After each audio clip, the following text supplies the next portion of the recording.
Carnival was never supposed to be quiet, but for her, it always was. Music exploded through the streets. Drums echoed between buildings. Bodies moved like nothing in the world had weight.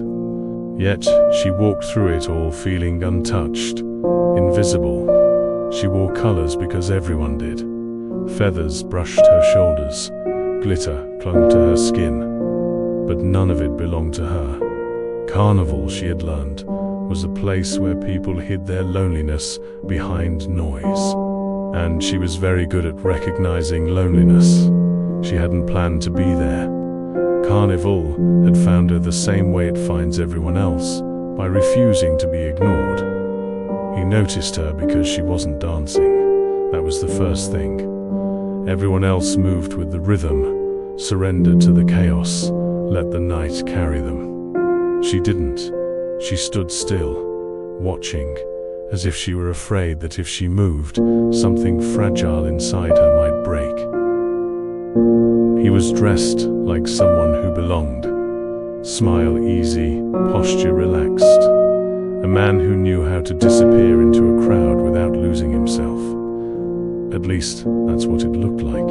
Appearances lie well during Carnival. They didn't lock eyes dramatically. There was no cinematic pause.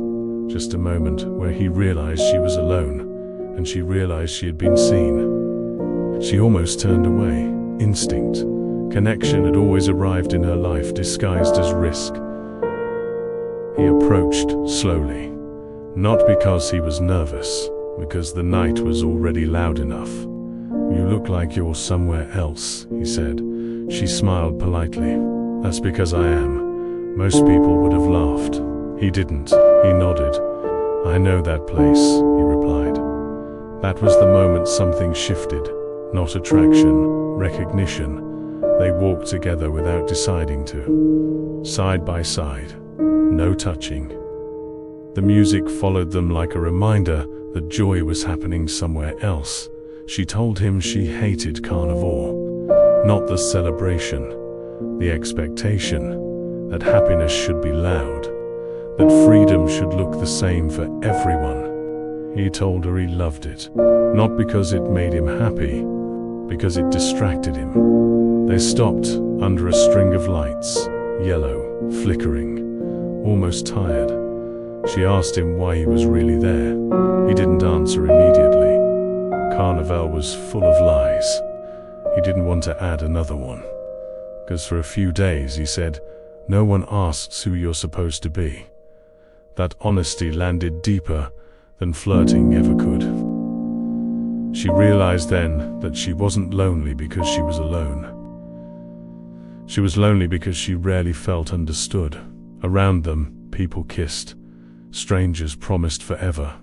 Tomorrow would erase most of it. She wondered if this moment would disappear too. That scared her more than staying alone. He offered her a drink. She refused. Not defensively. Honestly, I don't want to forget tonight, she said. He smiled, not because it was charming, because it was rare. They stayed there longer than either of them expected, talking while the world danced, listening while the city screamed. Two people finding silence in the middle of excess. She didn't tell him her name. He didn't ask. Names make moments real, and real things demand continuity. When the music reached its loudest point, she leaned closer so he could hear her. This is where it ends, she said. Not sadly, aware. He didn't argue. Carnival romances often died before sunrise. He knew the rules. But as she turned to leave, something inside him resisted. Not possession, not desire, hope. Maybe, he said softly, some things don't belong to Carnival. She stopped, not because she believed him, because she wanted to. They didn't plan to stay together, that was the rule. Carnival encounters survive because they refuse to imagine tomorrow. The moment you imagine tomorrow, the magic cracked. So they didn't. They walked without direction, not lost, unclaimed. The city unfolded around them in colors too bright to trust. Music spilled from every corner, overlapping until it became noise instead of rhythm. People shouted joy they didn't fully feel. People kissed strangers they wouldn't remember. Carnival promised freedom, but demanded forgetfulness in return. She told him she had learned to stay sober during moments that mattered. He understood immediately. Some people drink to feel more, others drink to feel less. She didn't want either. He confessed something quietly, as if afraid the night might overhear. "I'm better at leaving than staying." She smiled. "That makes two of us." They stopped near a group of dancers. Sweat, laughter, skin brushing skin. Life in excess. Yet neither of them joined. They watched instead. Observers in a city of performers. She told him about the last time she trusted a moment too much. How it turned into a memory she couldn't return to without pain. He didn't ask for details. He knew that kind of story didn't need them. He told her about a love that faded, not because it failed, but because it demanded permanence he wasn't ready to give.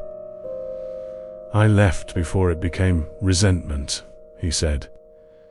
She nodded. Sometimes leaving early feels kinder than staying too long. The night deepened, lights blurred, music slowed, not in tempo, but in meaning. Carnival has a way of exhausting joy until honesty sneaks in. They found a quiet street, narrow, forgotten. The sound of drums distant now, like a heartbeat you notice only when it starts to hurt.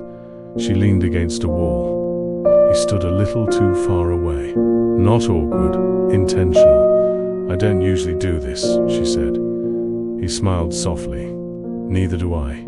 They both knew it was half a lie. But lies said gently can still be respectful. She looked at him then, really looked. Not searching for attraction, for truth. "What happens after tonight?" she asked. He didn't pretend to know. "That depends on whether tonight asks for more." That answer unsettled her, because it didn't protect her from hope. It allowed it. A couple passed by laughing too loudly. Someone threw glitter into the air. It landed on her hair, her shoulders. She brushed it away instinctively. He stopped her. "Leave it," he said. For once. She hesitated, then let it stay. That was the first surrender. Not to him, to the moment. They talked about things they rarely said out loud. About how loneliness doesn't always come from being alone. About how connection can feel threatening when it arrives unexpectedly. About how time changes the meaning of desire. She admitted something quietly. "I'm afraid that if this continues, I'll want it too." He didn't respond right away. Then he said, "I'm afraid that if it doesn't, I'll regret not trying." Those fears didn't cancel each other. They mirrored. They stood close now, still not touching. The space between them felt intentional, sacred. He leaned in slightly, paused, waited. Consent isn't always verbal. Sometimes it's patience. She didn't pull away, but she didn't close the distance either. Not yet. When their lips finally met, it wasn't desperate, it wasn't hurried, it was careful. As if both of them understood that this kiss would decide something neither was ready to name. The city exploded again around them. Another parade, another wave of sound. Another reminder that this night wasn't built to last. She pulled back first, breathing uneven. "This is dangerous," she said, not accusing, aware. He nodded. "Yes." Then softly, "But so is pretending it doesn't matter." She looked at him. For the first time that night, fear outweighed curiosity. Not because of him, because of what staying might awaken. She stepped back. "Carnival ends," she said. He answered quietly. "So do excuses.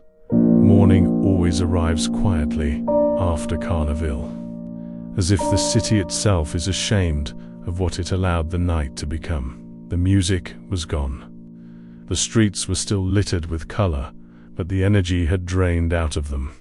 What remained felt tired, honest. She woke up before him, not because she slept lightly, because she always did. Her body had learned that dawn was when reality reclaimed its territory. For a moment she stayed still, listening. The distant sound of someone cleaning the street, the hum of traffic returning, the faint echo of drums that refused to die completely.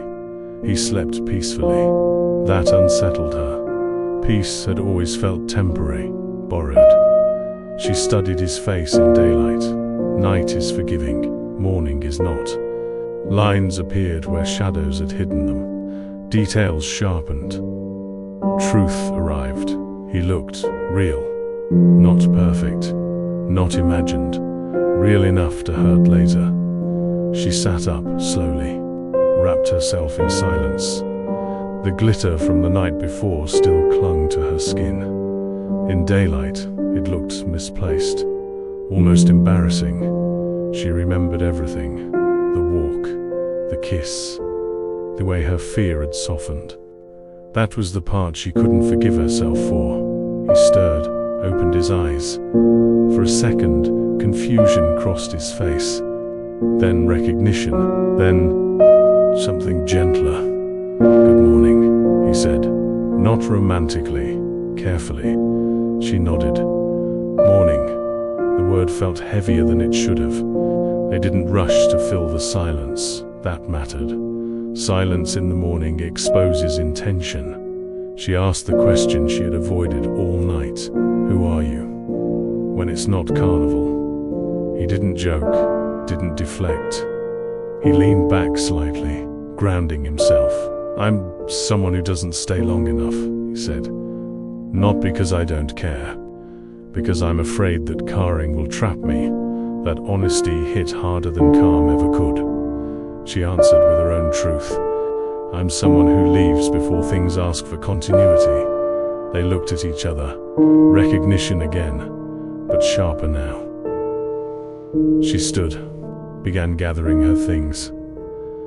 Not dramatically, methodically. This is where it ends, she said. Not as a threat, as a boundary. He didn't stop her. That restraint mattered. What if it doesn't have to? He asked, quietly. No pressure. She hesitated. That hesitation lasted longer than she wanted. I don't want to be a memory, she said. He nodded. Neither do I. That was the problem. They walked outside together. The city felt exposed. Without music, without crowds, without permission to pretend. At the corner they stopped. This time, no lights, no drums, no noise to hide behind. She met his eyes. You met me when I was hiding, she said. You don't know who I am when I'm not. He answered honestly. I want to. That word again, want. It terrified her. She stepped back. No, she said gently. Wanting is how people get hurt. She left.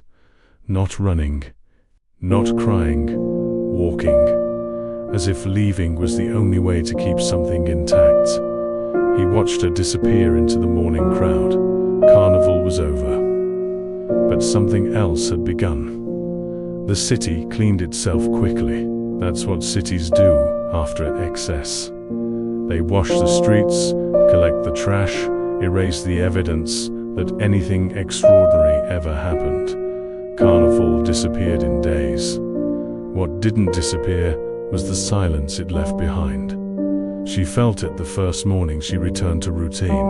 No music, no color. No permission to feel unfinished.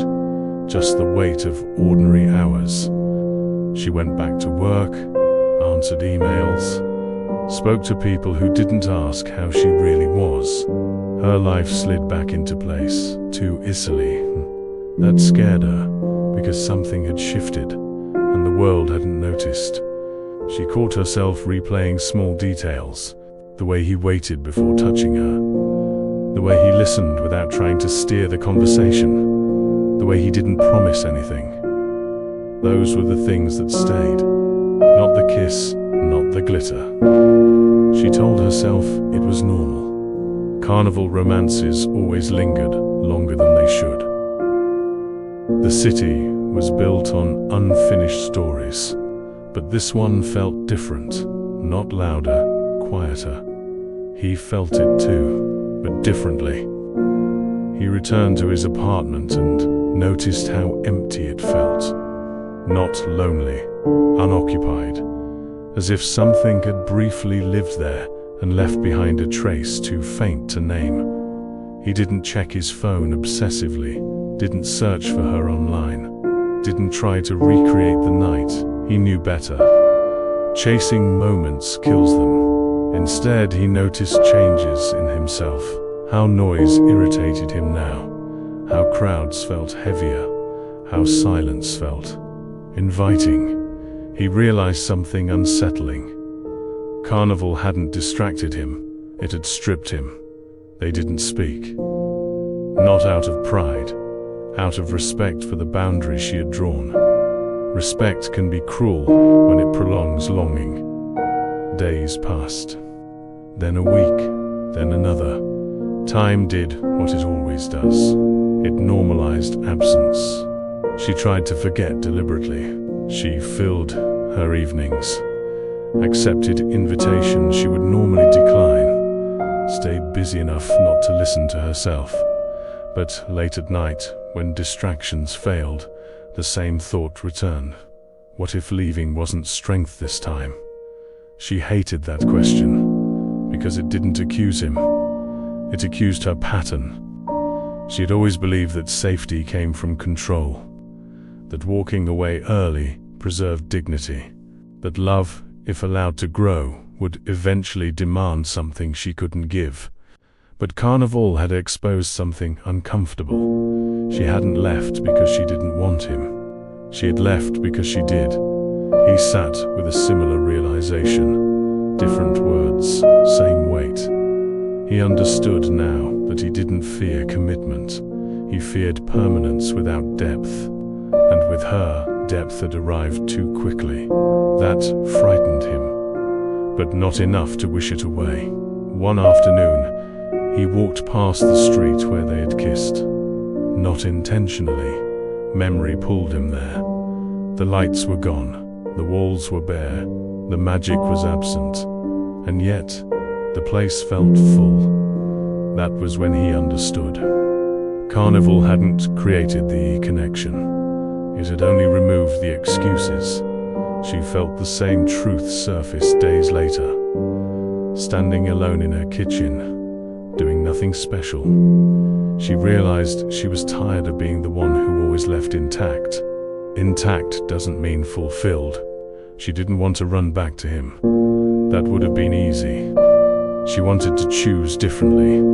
That was harder. She picked up her phone, put it down, picked it up again, hesitated. He did the same thing, at the same hour, in a different part of the city. Neither of them knew this yet, but Carnival wasn't over. It had simply moved somewhere quieter. The message wasn't long, it wasn't poetic, it wasn't brave. That was why it mattered. She typed it 3 times, deleted it 4. Each version sounded like a request, and she wasn't ready to ask for anything. In the end, she sent something smaller, something safer, something that didn't beg the future to respond. I hope you're okay. She stared at the screen after sending it, not waiting for a reply, waiting for herself to regret it. She didn't. That surprised her. Across the city, his phone vibrated while he was standing in line for coffee. Ordinary moment, ordinary place. That mattered too. He read the message once, then again, then once more, slower. She hadn't asked to meet, hadn't apologized, hadn't reopened the night. She had simply reached. He didn't answer immediately. Not because he didn't want to, because he understood what restraint costs. Replying too quickly would turn the message into urgency, and urgency had ruined things before. He finished his coffee, walked home, sat with the message, let it exist without reacting. Then he replied, "I've been thinking about you." No explanation, no expectation, just truth. She read it standing in her kitchen, hands still, breath shallow. That sentence landed differently than anything he could have said during Carnival, because now there was no music to soften it. They didn't continue the conversation that day. That was intentional. They had both learned that meaning grows when you don't rush it. The next message came the following evening, from her. "I don't usually reach out," he smiled, not because it was charming, because it was honest. "I know," he replied. They began speaking in fragments, short messages, long pauses, each word chosen carefully, as if language itself had weight again. They didn't talk about the night at first. That would have been too easy, too nostalgic. They spoke about days, about work, about the way the city felt different after Carnival. She admitted something quietly. "I keep expecting this to disappear," he answered without trying to reassure her. "So do I." That mutual uncertainty did something unexpected. It leveled them. Days passed like that. Messages without momentum. Connection without pressure. They weren't rebuilding the night. They were building something else.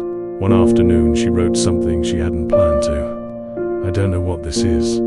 He stared at the words longer than necessary, then replied, "Neither do I, but I don't want it to be nothing." That sentence stayed with her, because it didn't promise safety, it promised intention. She realized then that the danger wasn't falling again. It was continuing to live as if she hadn't felt anything at all.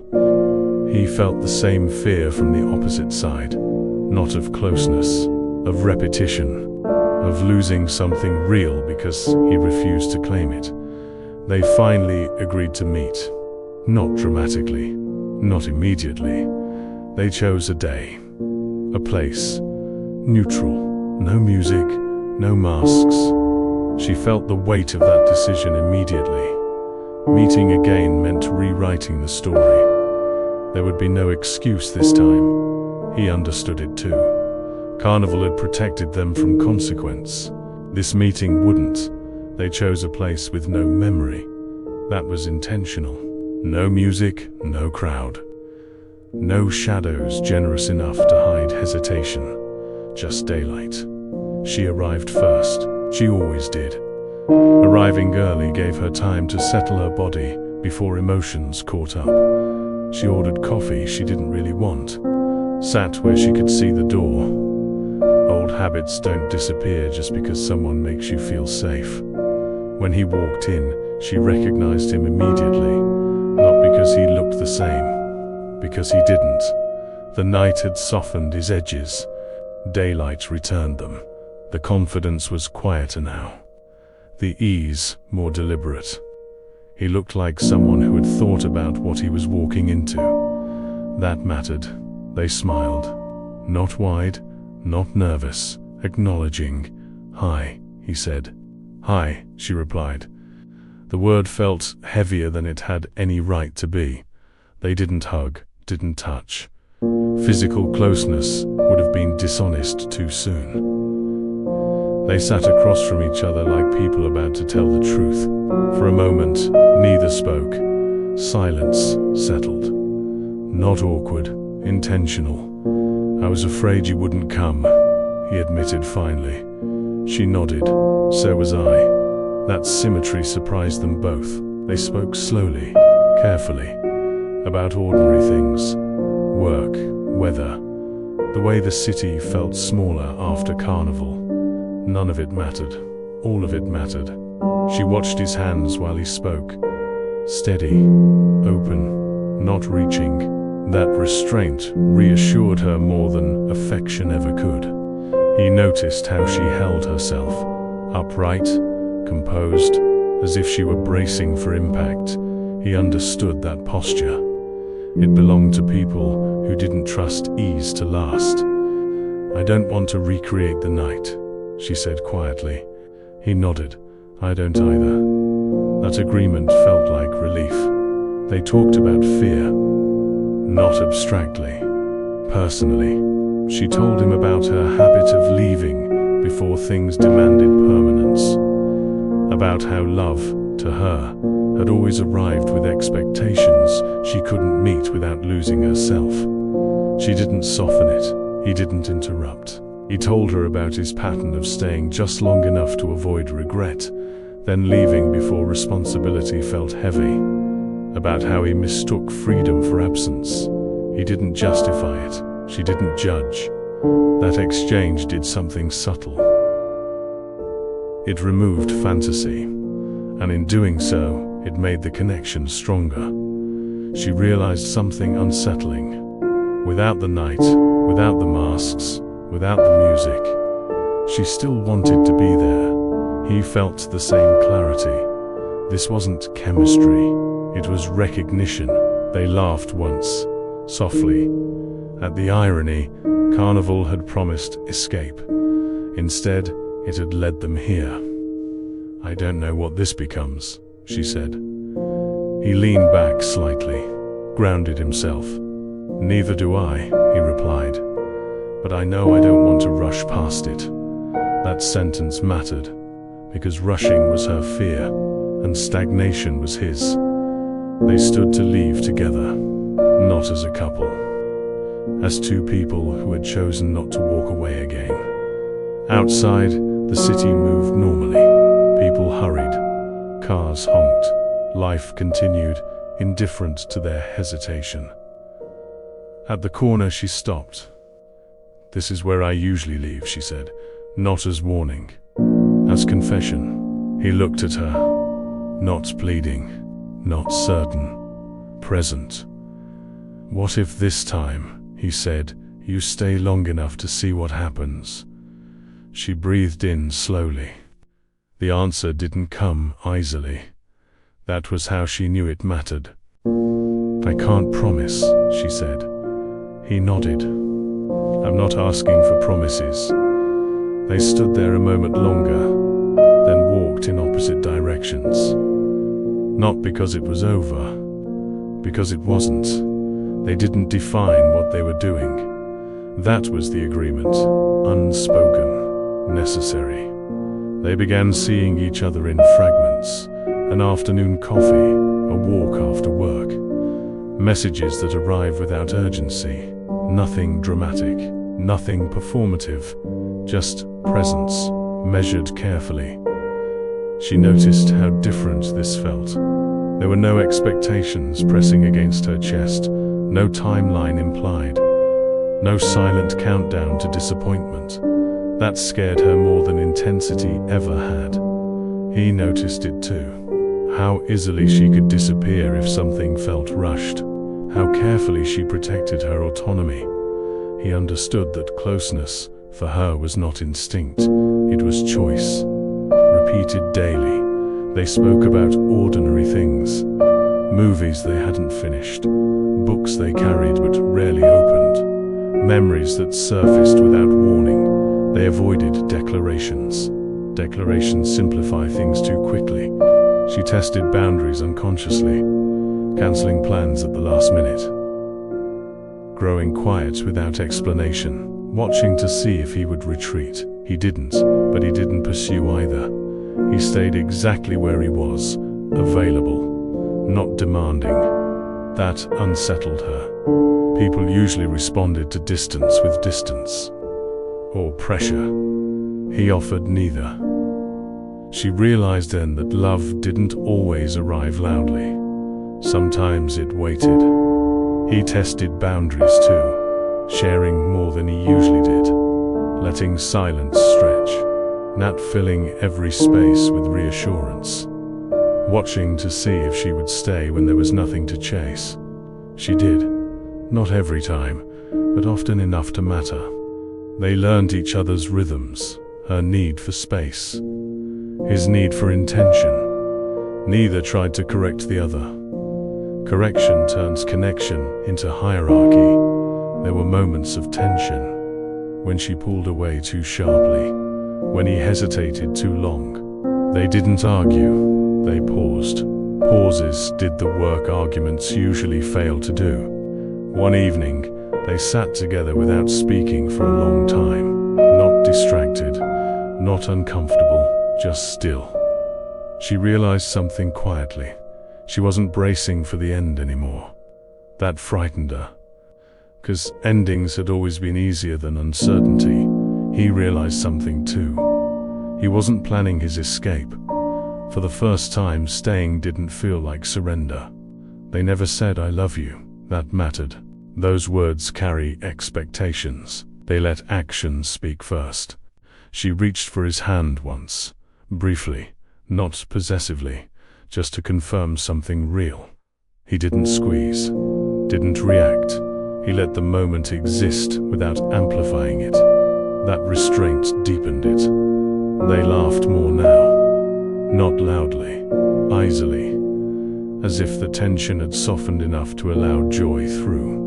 But underneath it all, they both knew something was changing. And change, even gentle change, demands reckoning. She began feeling the old fear resurface. The fear of becoming dependent, the fear of losing herself inside something unnamed.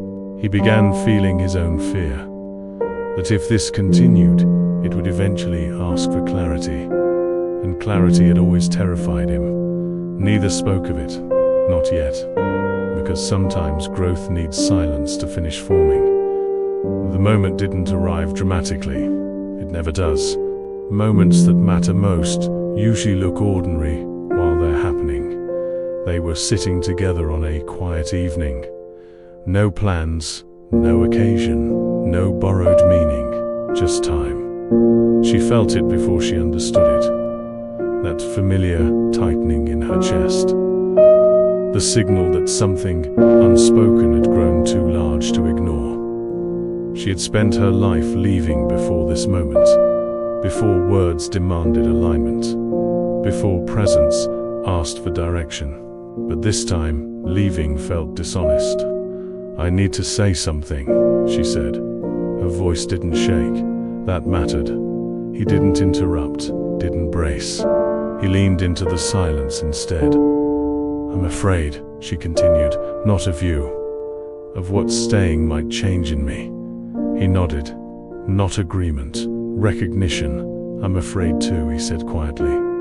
"That if we don't choose this, I'll keep mistaking freedom for absence." Those fears didn't cancel each other. They clarified. She looked at him then, not searching for reassurance, searching for truth. "I can't promise forever," she said. He didn't flinch. "Neither can I," he replied. They sat with that. No disappointment, no relief, just honesty. She realized something essential in that moment. She didn't need certainty. She needed consent. Consent to grow without disappearing. Consent to stay without losing herself. He realized something just as quietly. Love didn't require escape routes. It required presence that renewed itself daily. They didn't define what they were becoming. They defined how they would remain. They agreed on boundaries instead of promises, on communication instead of assumptions, on choosing again instead of guaranteeing outcomes. It wasn't romantic. It was intimate. She noticed that the fear didn't vanish. It softened. Fear rarely leaves completely, but it no longer led. He noticed the same shift. Staying didn't feel like a trap. It felt like intention. They didn't kiss dramatically, didn't seal the moment. They simply stayed seated, close enough to feel warmth. That closeness felt earned. Outside, the city continued, unaware, indifferent. Life rarely pauses for clarity. She thought of Carnival, of noise, of masks, of the version of herself that believed connection had to be temporary to be safe. She understood now. Carnival hadn't given her courage. It had removed distraction. He thought of the same night, how chaos had made honesty possible, how silence afterward had allowed it to mature. They didn't call it love, not yet.